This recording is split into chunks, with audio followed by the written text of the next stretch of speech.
Kabla ya dunia kuifahamu Al-Qaeda, kabla ya jina la Osama bin Laden kuandikwa kwenye kurasa za historia, na hata kabla ya mashambulizi ya Septemba 11 kubadilisha siasa za dunia, kulikuwa na vita ambavyo havikupiganwa kwa mabomu ya nyuklia, bali kwa mawakala, fedha, propaganda na vita vya watu wengine. Vita hivyo viliitwa vita baridi, na katikati ya vita hivyo kulikuwa na nchi moja maskini yenye milima mikubwa ambayo baadaye ingegeuka kuwa uwanja wa mapambano makubwa zaidi ya karne ya 20. Nchi hiyo ilikuwa Afghanistan. Mwaka 1945 vita kuu ya pili ya dunia ilikuwa imekwisha, lakini badala ya amani, dunia iligawanyika katika kambi mbili. Upande mmoja ulikuwa Marekani pamoja na washirika wake wa magharibi. Upande mwingine ulikuwa Umoja wa Kisoviet USSR pamoja na mataifa ya kikomunisti. Hakukuwa na vita vya moja kwa moja kati ya mataifa haya mawili makubwa. Badala yake, kila upande ulijaribu kupanua ushawishi wake duniani kupitia siasa, uchumi, ujasusi na vita vya nchi nyingine. Hii ndiyo sababu kipindi hiki kikaitwa vita baridi. Kwa miongo kadhaa, kila taifa lilihofia kwamba mwenzake angekuwa na nguvu zaidi, na kila ushindi wa upande mmoja ulionekana kama hasara kwa upande mwingine. Afghanistan haikuwa nchi tajiri, haikuwa na viwanda vikubwa, lakini ilikuwa na kitu muhimu sana: jiografia. Ilipakana na Umoja wa Kisoviet. Pia ilikuwa karibu na Pakistan, Iran, China na njia muhimu za Asia ya Kati. Kwa wataalamu wa siasa za kimataifa, yoyote ambaye angekuwa na ushawishi Afghanistan angekuwa amepata nafasi muhimu katika ramani ya dunia. Ndio maana Marekani na Soviet Union zote zilikuwa zinaifuatilia kwa ukaribu. Mwaka 1978, Afghanistan ilikumbwa na mapinduzi yaliyofahamika kama Sour Revolution. Serikali mpya iliyoundwa ilikuwa na msimamo wa kikomunisti na ilianza kutekeleza mageuzi makubwa kwa kasi. Baadhi ya wananchi waliyaunga mkono, lakini wengine wengi, hasa maeneo ya vijijini na viongozi wa kidini, waliona sera hizo kuwa tishio kwa mila na dini. Migogoro ilianza kuongezeka, makundi ya waasi yakaanza kujitokeza, nchi ikaanza kuyumba. Disemba 1979, Umoja wa Kisovieti ulipeleka maelfu ya wanajeshi Afghanistan. Sababu rasmi ilikuwa kuisaidia serikali rafiki iliyokuwa madarakani. Lakini Marekani ilitafsiri hatua hiyo tofauti. Washington iliona kuwa Soviet ilikuwa inaanza kupanua ushawishi wake kuelekea maeneo yenye umuhimu mkubwa wa kimkakati. Na kama hatua hiyo isingezuiwa, mizani ya vita baridi ingeweza kubadilika.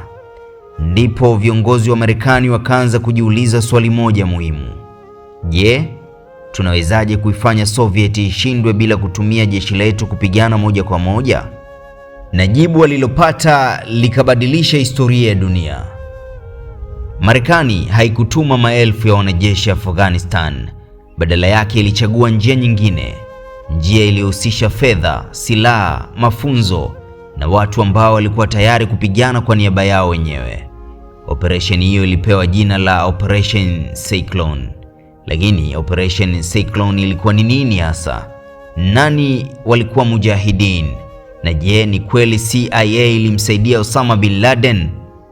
Unajua, historia mara nyingi huandika majina ya maraisi, majenerali na washindi wa vita, lakini wakati mwingine maamuzi yanayobadilisha dunia hufanyika kimya kimya, ndani ya vyumba visivyo na madirisha, ambapo hakuna kamera, hakuna waandishi wa habari na hakuna wananchi wanaojua kinachoendelea. Mwaka 1979, uamuzi mmoja wa siri ulifanyika Washington, uamuzi ambao ungeendelea kuathiri dunia kwa miongo kadhaa. Jina lake ndio hili hapa, Operation Cyclone.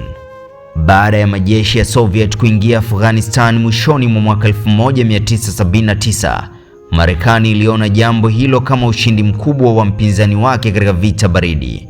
Kwa viongozi wa Washington, suala halikuwa Afghanistan pekee. Walihofia kuwa ikiwa Soviet ingeimarisha ushawishi wake katika eneo hilo, ingeweza kuathiri Pakistan, Iran, Ghuba na Uajemi na hata njia muhimu za usafirishaji wa mafuta. Katika mantiki ya vita baridi, kila hatua ya mpinzani ilihitaji kujibiwa. Lakini Marekani haikutaka kutuma wanajeshi wake kupigana moja kwa moja dhidi ya Soviet. Vita vya moja kwa moja kati ya mataifa hayo mawili vingekuwa na hatari ya kugeuka vita vya nyuklia. Kwa hiyo ilihitaji njia nyingine. CIA ilipewa jukumu la kutafuta namna ya kuwasaidia Waafghanistani waliokuwa wanapambana na majeshi ya Soviet. Mpango huo ukapewa jina la siri Operation Cyclone. Badala ya kupeleka askari wa Marekani vitani, operesheni hiyo ililenga kutoa fedha, silaha, vifaa vya kijeshi, msaada wa kiintelijensia na usaidizi wa vifaa kupitia washirika wa Marekani. Kadiri miaka ilivyopita, Operation Cyclone ikawa moja ya operesheni kubwa na ghali zaidi kuwahi kufanywa na CIA wakati wa vita baridi. Lengo lilikuwa moja: kuifanya Soviet itumie fedha nyingi, askari wengi na muda mrefu kiasi cha kudhoofika. Lakini kulikuwa na tatizo. Marekani haikutaka ionekane inapigana vita moja kwa moja Afghanistan. Ndipo Pakistan ikawa mshirika muhimu. Kupitia idara yake ya ujasusi ISI, misaada mingi kutoka Marekani na washirika wake ilipitishwa kwenda kwa makundi mbalimbali ya mujahidin. ISI ndiyo iliyokuwa na ushawishi mkubwa katika kuchagua ni makundi gani yangepokea msaada huo. Kwa hiyo katika visa vingi CIA haikutoa msaada moja kwa moja kwa kila kundi la wapiganaji. Badala yake ilifanya kazi kupitia Pakistan. Hii ni tofauti muhimu ambayo mara nyingi husahaulika katika simulizi nyingi. Mbali na Marekani, kulikuwa na mshirika mwingine muhimu, Saudi Arabia. Kwa sababu za kisiasa na kidini, Saudi Arabia pia iliunga mkono mapambano dhidi ya uvamizi wa Soviet. Kwa miaka kadhaa ilichangia fedha nyingi kwa juhudi hizo. Vyanzo mbalimbali vya historia vinaonyesha kuwa fedha kutoka Saudi Arabia ilikuwa sehemu muhimu ya operesheni hiyo sambamba na msaada wa Marekani. Kwa hiyo mapambano dhidi ya Soviet hayakuwa juhudi za taifa moja pekee. Yalikuwa ushirikiano uliowahusisha washirika kadhaa, kila mmoja akiwa na maslahi yake. Neno mujahidin alikumaanisha kundi moja. Lilikuwa jina la jumla lililotumiwa kuelezea makundi mbalimbali ya wapiganaji wa Afghanistan waliopambana dhidi ya majeshi ya Soviet. Makundi hayo yalitofautiana kwa viongozi, maeneo ya shughuli na hata misimamo ya kisiasa na kidini. Baadhi yao walikuwa na uhusiano mzuri na Pakistan, baadhi walikuwa na uungwaji mkono kutoka nchi za Kiarabu, na baadhi walikuwa wapiganaji wa kawaida waliotetea maeneo yao. Kwa hiyo kusema CIA iliwasaidia mujahidin haikumaanisha kwamba kila mpiganaji au kila kundi lilipokea msaada wa moja kwa moja kutoka CIA. Hali halisi ilikuwa ngumu zaidi.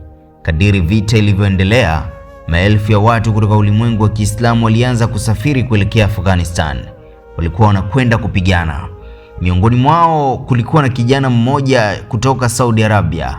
Alikuwa jasiri, hakuwahi kujulikana sana wakati huo, lakini miaka michache baadaye jina lake likawa maarufu kuliko viongozi wengi wa dunia. Huyu si mwingine ni Osama bin Laden. Lakini Osama alikuwa nani hasa? Je, alifika Afghanistan kama askari au kama mfadhili? Na je, ni kweli CIA iliwahi kumfundisha? Hayo ndio tunayoyachunguza katika sehemu inayofuata. Kama bado hujasubscribe channel yetu, tafadhali subscribe now ili uendelee kupata msisimko wa historia za geopolitics, operesheni za kivita na simulizi za watu mbalimbali waliobadili dunia. Sasa tuendelee. Swali ni hili: je, CIA ilimfundisha Osama bin Laden? Hapa tunatazama ukweli, ushahidi na nadharia za njama zinazozungumzwa. Kwa zaidi ya miaka 20, swali hilo moja limeendelea kuulizwa duniani kote. Je, mtu aliyekuja kuwa adui mkubwa wa Marekani aliwahi kuwa mshirika wake? Je, CIA ilimfundisha Osama bin Laden? Au huu ni mmoja wa uvumi mkubwa zaidi kuwahi kuenea katika historia ya kisasa? Leo hatutafuata hisia, tutafuata historia. Kabla hajajulikana kama kiongozi wa Al-Qaeda, Osama bin Laden alikuwa kijana kutoka familia tajiri ya Saudi Arabia.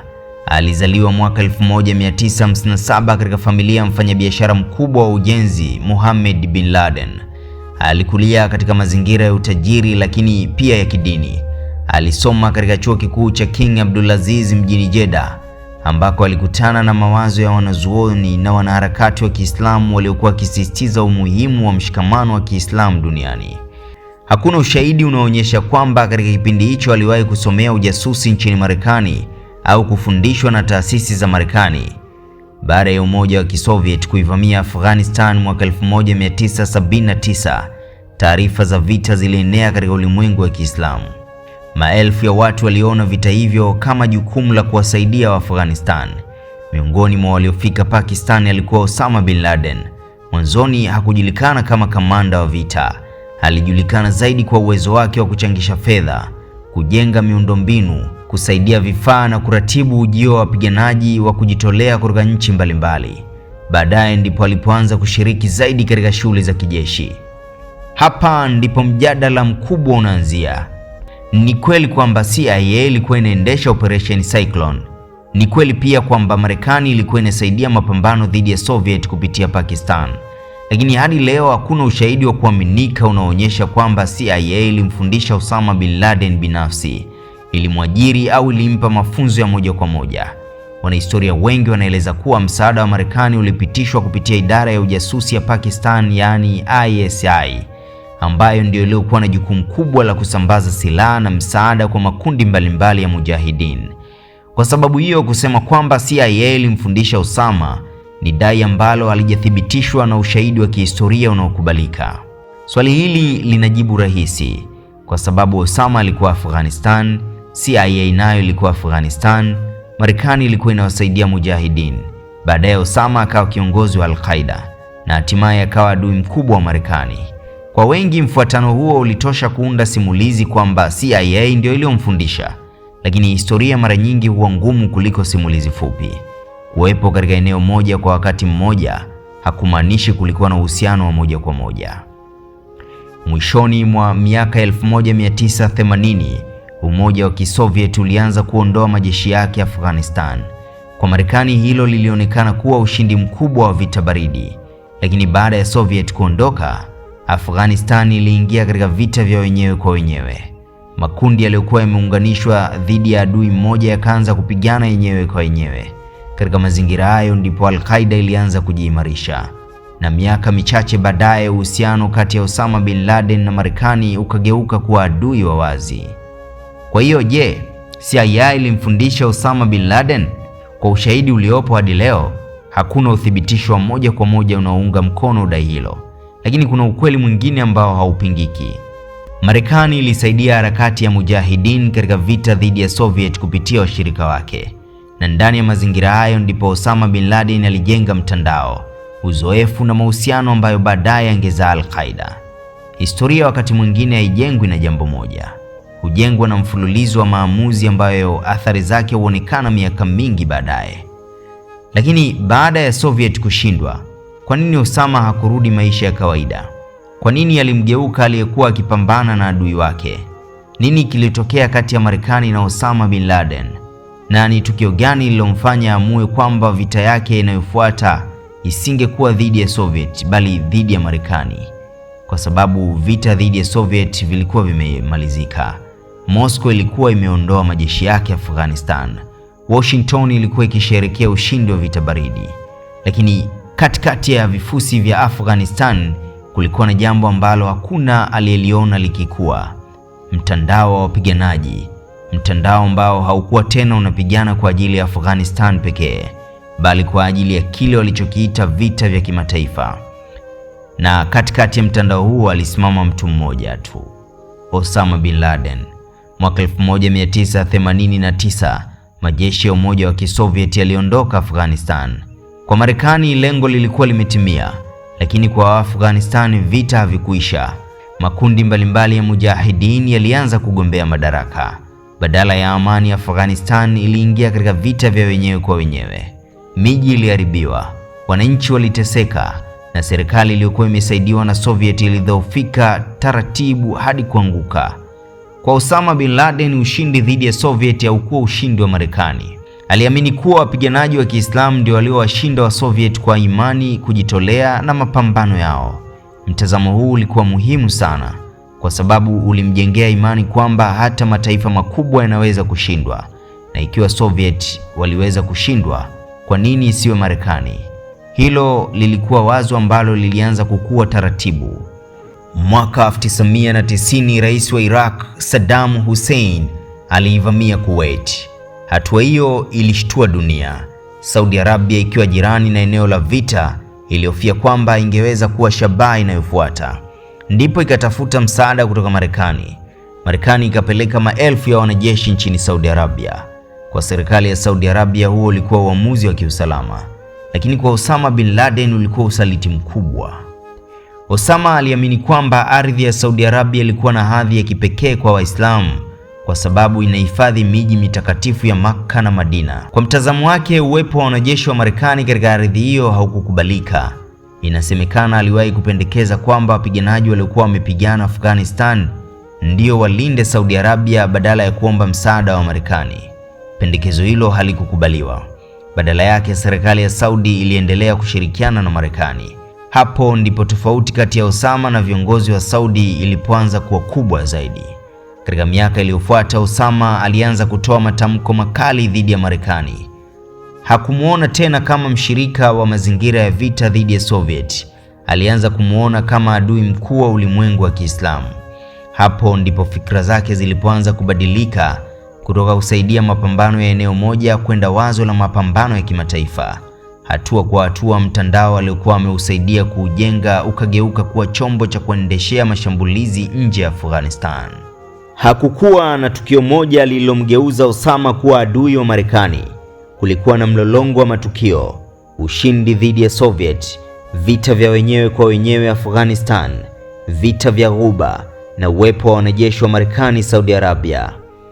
Kwa pamoja, matukio haya yalibadilisha kabisa mtazamo wake, lakini bado kulikuwa na swali moja: Al-Qaeda ilianzishwa lini?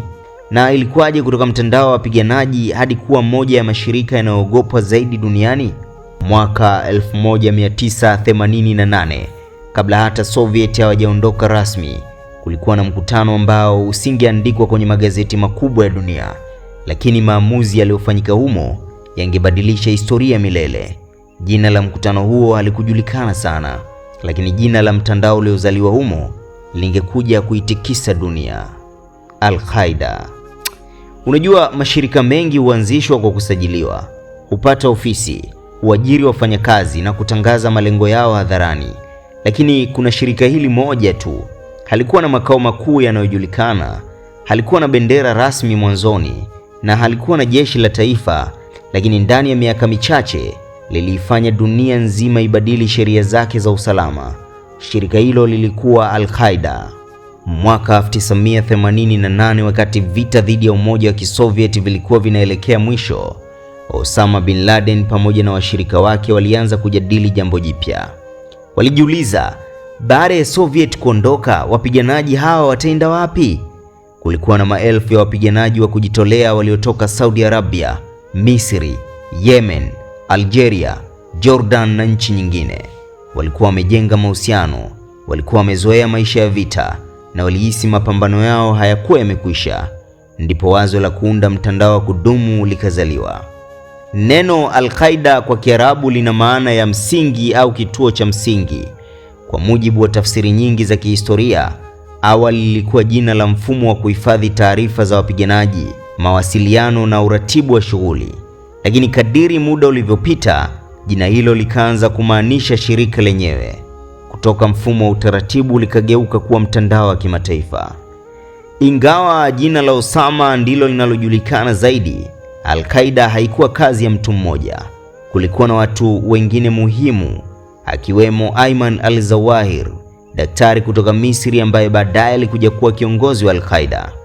Abdullah Azam, mwanazuoni aliyekuwa na ushawishi mkubwa katika kuhamasisha Waislamu kwenda Afghanistan. Ingawa nafasi yake katika kuundwa rasmi kwa Al-Qaeda bado imejadiliwa na wanahistoria. Kila mmoja alileta mchango tofauti. Mmoja alileta fedha, mwingine uzoefu wa kisiasa na mwingine fikra za kiitikadi. Katika hatua za mwanzo, Al-Qaeda haikujitangaza kama shirika la kushambulia Marekani. Lengo lake lilikuwa kuhifadhi mtandao wa wapiganaji waliopigana Afghanistan na kusaidia mapambano mengine ambayo viongozi wake waliamini yanawahusu Waislamu duniani.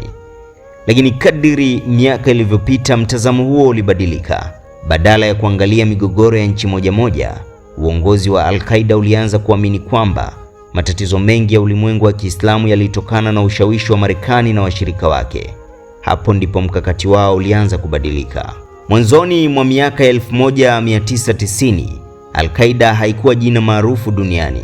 Vyombo vingi vya usalama vilikuwa vinafuatilia zaidi mataifa kuliko makundi yasiyo na nchi. Kwa wengi, Al-Qaeda ilikuwa mtandao mdogo wa watu waliowahi kupigana Afghanistan. Hakukuwa na dalili wazi kwamba siku moja ungeweza kufanya mashambulizi makubwa dhidi ya taifa lenye nguvu zaidi duniani. Lakini viongozi wa Al-Qaeda walikuwa tayari wanafikiria kwa muda mrefu na walikuwa wakijenga mtandao kimya kimya. Shirika lilianza kama mtandao, lakini pole pole likaanza kuwa harakati. Harakati zikawa mpango, na mpango ukageuka vita. Lakini vita hivyo havingepiganwa kwenye milima ya Afghanistan pekee.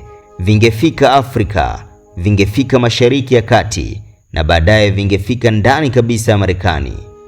Kabla ya dunia haijashtushwa na Septemba 11, kulikuwa na mashambulizi mengine yaliyotoa onyo, mabomu yaliyolipuka mbali na New York, lakini yakaanza kuonyesha kwamba Al-Qaeda haikuwa tena mtandao wa ndani, ilikuwa imeanza kuwa tishio la kimataifa. Asubuhi ya Agosti 7 mwaka 1998, jiji la Dar es Salaam lilikuwa linaamka kama kawaida. Nairobi nayo ilikuwa imeanza shughuli za kila siku. Hakuna aliyejua kwamba ndani ya dakika chache Afrika Mashariki ingeandika ukurasa mpya katika historia ya ugaidi wa kimataifa, na dunia ingepewa onyo ambalo wengi hawakulitambua kwa uzito wake. Agosti 7 haikuchaguliwa kwa bahati mbaya. Ilikuwa ni miaka 8 tangu uvamizi wa Iraq dhidi ya Kuwait mwaka 1990, tukio lililochangia kuimarika kwa uhasama kati ya Osama bin Laden na Marekani. Kwa viongozi wa Al-Qaeda, tarehe hiyo ilikuwa na uzito wa kisiasa na wa kiishara. Malengo yaliyochaguliwa yalikuwa balozi za Marekani, Dar es Salaam, Tanzania, Nairobi, Kenya. Balozi hizi zilionekana kama alama za uwepo wa Marekani katika eneo. Asubuhi hiyo, malori yaliyokuwa yamebeba mabomu makubwa yalifika karibu na balozi hizo. Ndani ya muda mfupi, mlipuko mkubwa ukatokea. Majengo yakatikisika, madirisha yalivunjika kwa umbali mkubwa, barabara zikajaa vumbi, vifusi na vilio. Mamia ya watu walijeruhiwa. Wengi waliopoteza maisha walikuwa raia wa kawaida wa Kenya na Tanzania, si wafanyakazi wa ubalozi pekee. Na hili ni jambo ambalo mara nyingi husahaulika. Waathirika wakubwa katika mlipuko ule walikuwa ni wananchi wa Afrika Mashariki. Kwa mara ya kwanza, Al-Qaeda ikaanza kutambulika wazi kama tishio la kimataifa. Mashirika ya ujasusi yakaanza kuchunguza kwa kina mtandao huo. Jina la Osama bin Laden likaanza kutajwa mara kwa mara katika ripoti za usalama. Kwa Marekani, hili alikuwa tena tatizo la mbali huko Afghanistan. Ilikuwa shambulio dhidi ya maslahi yake nje ya mipaka yake. Ndani ya wiki chache, Marekani ilianzisha operesheni ya kijeshi ya kujibu mashambulizi hayo. Ilirusha makombora ya cruise dhidi ya majengo nchini Afghanistan yaliyodhaniwa kuhusishwa na Al-Qaeda. Pia ilishambulia kiwanda nchini Sudan, ikiamini kwa wakati huo kwamba kilikuwa kinahusiana na uzalishaji wa silaha za kemikali na mtandao wa Osama. Hata hivyo, shambulio la Sudan lilibaki kuwa la utata kwa miaka mingi. Wapo waliodai kiwanda hicho kilikuwa kinazalisha dawa za kawaida, na mjadala kuhusu uhalali wa shambulio hilo umeendelea hadi leo. Osama mwenyewe hakupatikana katika mashambulio hayo. Baada ya mashambulizi ya Afrika Mashariki, baadhi ya wachambuzi wa usalama walianza kuonya kuwa Al-Qaeda ilikuwa inapanga mashambulizi makubwa zaidi. Lakini kwa kipindi hicho, mataifa mengi bado yalikuwa yakitazama makundi ya kigaidi kama tishio la kikanda, si tishio la kimataifa lenye uwezo wa kushambulia ndani ya Marekani. Osama kwa upande wake aliona kwamba mashambulizi ya Marekani hayakuvunja mtandao wake. Dar es Salaam, Nairobi hayakuwa mwisho wa simulizi, yalikuwa mwanzo. Kwa sababu miaka mitatu baadaye, mpango mkubwa zaidi ulikuwa tayari unaandaliwa. Mpango ambao usingelenga ubalozi, usingelenga kambi ya jeshi, bali moyo wa taifa lenye nguvu zaidi duniani. Mwaka 2000, meli ya kivita Marekani ilisimama kwa muda mfupi katika bandari ya Aden, Yemen. Lakini dakika chache baadaye, mlipuko mkubwa ulitikisa bahari. Je, hilo lilikuwa jaribio la mwisho kabla ya Septemba 11? Au lilikuwa sehemu ya mpango mkubwa uliokuwa unaendelea kimya kimya? Mara nyingi historia hutoa onyo, lakini si kila onyo husikika. Mwaka 2000, meli moja ya kivita ya Marekani ilisimama katika bandari ya Aden, Yemen kwa shughuli za kawaida za kujaza mafuta. Hakukuwa na vita, hakukuwa na mapigano, lakini ndani ya dakika chache bahari ingetikiswa na mlipuko mkubwa na dunia ingepewa onyo jingine. Onyo ambalo baadaye wengi wangesema halikuchukuliwa kwa uzito unaostahili. USS Cole ilikuwa meli ya kivita ya jeshi la wanamaji la Marekani, yani US Navy. Ilikuwa miongoni mwa meli za kisasa zaidi za wakati huo, ikiwa na mifumo ya hali ya juu ya ulinzi na uwezo mkubwa wa kivita. Mwezi Oktoba mwaka 2000, meli hiyo ilisimama katika bendera ya Aden, Yemen kwa mapumziko mafupi ya kujaza mafuta. Kwa wafanyakazi wake, hiyo ilikuwa shughuli ya kawaida. Hakuna aliyedhani kwamba bandari hiyo ingegeuka eneo la shambulio. Wakati shughuli zikiendelea, boti ndogo ilikaribia meli. Kwa nje haikuonekana tofauti na boti nyingine zilizokuwa bandarini. Lakini muda mfupi baadaye mlipuko mkubwa ukatokea. Mlipuko huo ulipasua sehemu ya meli na kuua wanamaji 17 wa Marekani, huku wengi wakijeruhiwa. Picha za meli iliyokuwa na shimo kubwa pembeni zilisambaa duniani, ikiwa ishara kwamba hata jeshi lenye nguvu zaidi duniani lingeweza kushambuliwa kwa mbinu zisizotarajiwa. Baada ya uchunguzi wa kina, Marekani ilihitimisha kuwa shambulio hilo lilihusishwa na mtandao wa Al-Qaeda. Kwa viongozi wa Al-Qaeda lilikuwa sehemu ya mkakati wa kuonyesha kwamba Marekani inaweza kushambuliwa nje ya mipaka yake. Kwa Marekani ilikuwa tukio la kutisha, lakini bado wengi waliliona kama shambulio la pekee, si sehemu ya mpango mkubwa zaidi. Baada ya mashambulizi ya balozi za Marekani mwaka 1998 na sasa shambulio la USS Cole mwaka 2000, baadhi ya maafisa wa usalama walionya kwamba Al-Qaeda ilikuwa inazidi kuwa na uwezo wa kupanga operesheni ngumu na zenye athari kubwa. Hata hivyo, kulikuwa na changamoto nyingi. Taarifa za kijasusi zilikuwa zimetawanyika katika taasisi tofauti. Kulikuwa na ugumu wa kuunganisha vipande vya taarifa, na hakukuwa na picha kamili ya mpango uliokuwa ukiandaliwa. Hii ndio sababu wachunguzi wengi baadaye walisema kwamba kulikuwa na dalili za hatari, lakini hazikuunganishwa kwa wakati. Wakati dunia ikijadili USS Cole, ndani ya Al-Qaeda kulikuwa na maandalizi ya operesheni nyingine, operesheni ambayo isingelenga balozi, isingelenga meli na isingefanyika Afrika wala Mashariki ya Kati. Lengo lilikuwa ndani kabisa ya Marekani. Kwa mujibu wa uchunguzi uliofanywa baadaye, mpango huo ulikuwa umeanza miaka kadhaa kabla ya kutekelezwa. Ilihusisha maandalizi ya muda mrefu, usafiri, mafunzo ya urubani kwa baadhi ya washiriki na uratibu wa siri. Balozi za Marekani, USS Cole, yalikuwa maonyo, lakini bado hakuna aliyeweza kufikiria kwamba silaha inayofuata isingekuwa bomu, bali ndege za abiria. Asubuhi ya Jumanne, Septemba 11 mwaka 2001, abiria walipanda ndege kama siku nyingine yoyote. Hakuna aliyejua kwamba ndani ya saa chache dunia ingebadilika milele na historia ingeanza kuhesabiwa kabla na baada ya tarehe hiyo. Saa 3:03 asubuhi, mnara wa pili ulikuwa umegongwa. Runinga zote duniani zilikuwa zinaonyesha New York, lakini kilomita zaidi ya 300 kusini, ndani ya jengo linalolindwa kuliko yote duniani, hakuna aliyejua kwamba ndani ya dakika chache vita vingekuwa vimefika Washington. Baada ya ndege ya pili kugonga World Trade Center, viongozi wa Marekani walitambua kuwa hawakukabiliana tena na ajali. Walikuwa wanakabiliwa na mashambulizi yanayoratibiwa. Kituo cha ulinzi cha anga cha Marekani NORAD, shirika la usafiri wa anga FAA na taasisi nyingine zilianza kubadilishana taarifa kwa haraka. Changamoto ilikuwa kwamba matukio yalikuwa yanabadilika kila dakika. Baadhi ya ndege zilikuwa zimepoteza mawasiliano. Haikujulikana ni zipi zilikuwa salama na zipi zilikuwa zimetekwa. Saa 3:37 asubuhi, ndege ya American Airlines Flight 77 iligonga upande wa magharibi wa Pentagon. Pentagon ndio makao makuu ya Wizara ya Ulinzi ya Marekani. Jengo hilo ni kitovu cha mipango ya kijeshi ya taifa hilo. Mlipuko uliosababishwa na mgongano huo uliua watu waliokuwa ndani ya ndege pamoja na watu waliokuwa ndani ya sehemu iliyogongwa ya jengo.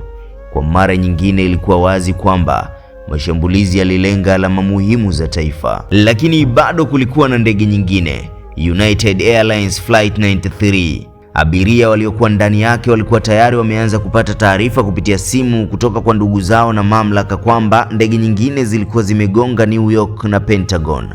Kwa mara ya kwanza, baadhi yao walielewa kwamba utekaji huu haukuwa wa kawaida. Kwa mujibu wa uchunguzi rasmi na mawasiliano yaliyorekodiwa, kundi la abiria na wahudumu liliamua kujaribu kuwazuia watekaji. Mapambano yalitokea ndani ya ndege. Muda mfupi baadaye, ndege ilianguka katika eneo la Shanksville, Pennsylvania. Hakuna aliyenusurika. Lengo la mwisho la ndege hiyo haijawahi kuthibitishwa rasmi kwa uhakika, lakini wachunguzi wengi wanaamini ilikuwa jengo muhimu la serikali mjini Washington.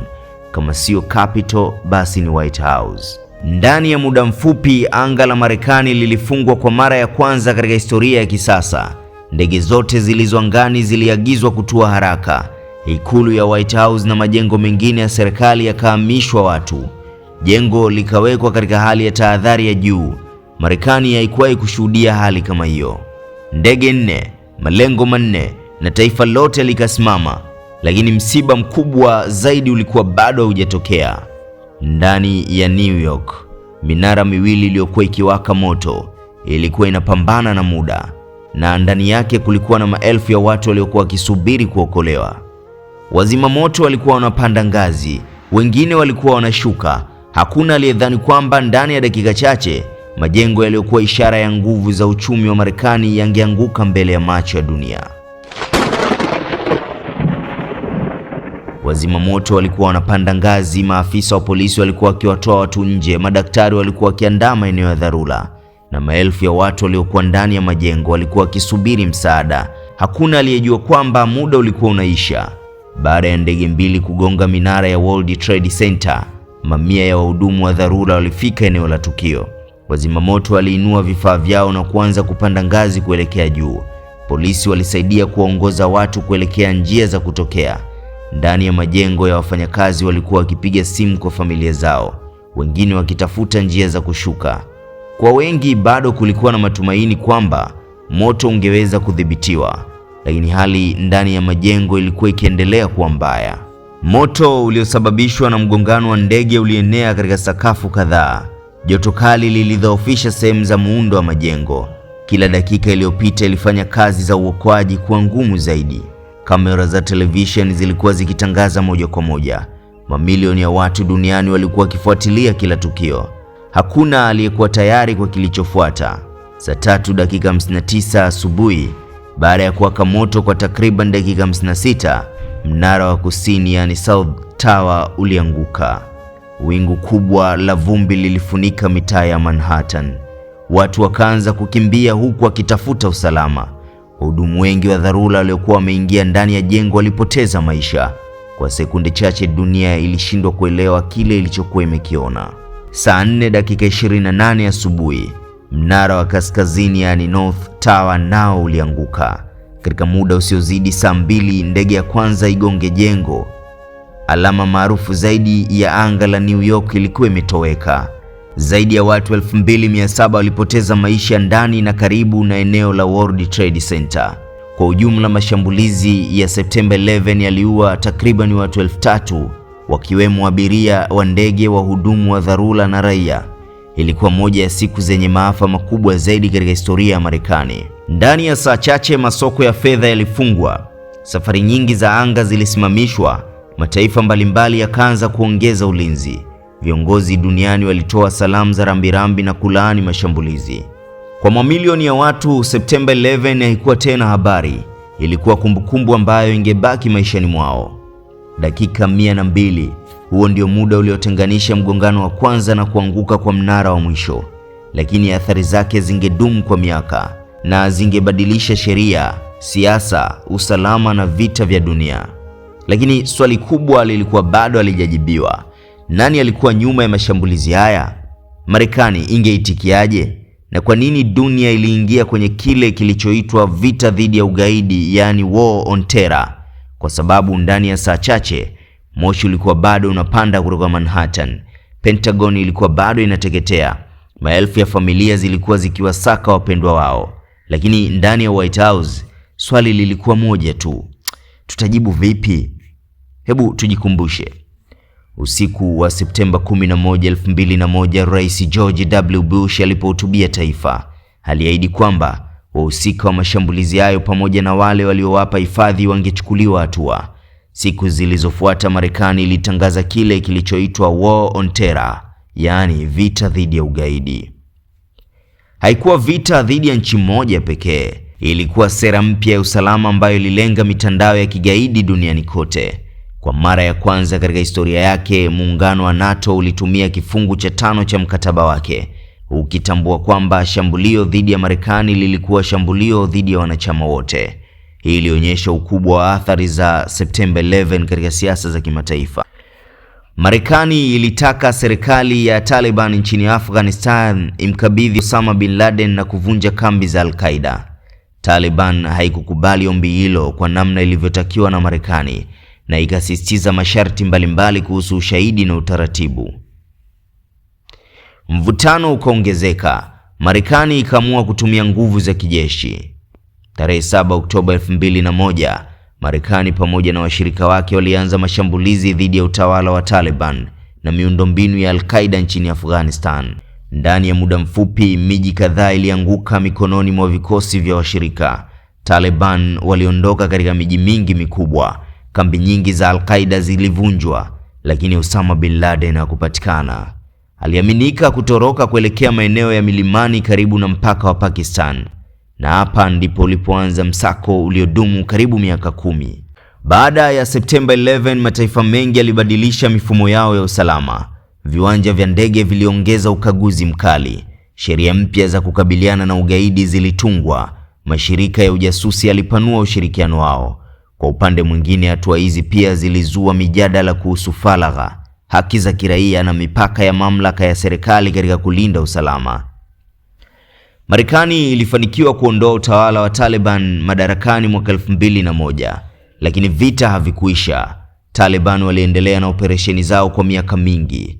Al-Qaeda nayo iliendelea kuwa na matawi katika maeneo mbalimbali. Baadaye makundi mengine yenye itikadi kali yalijitokeza. Kwa hiyo ushindi wa kijeshi haukumaanisha mwisho wa changamoto zote za kiusalama. Kiufupi ni kwamba mashambulizi ya September 11 yalimaliza enzi moja na kuanzisha nyingine, lakini simulizi ya Osama bin Laden ilikuwa bado haijafika mwisho.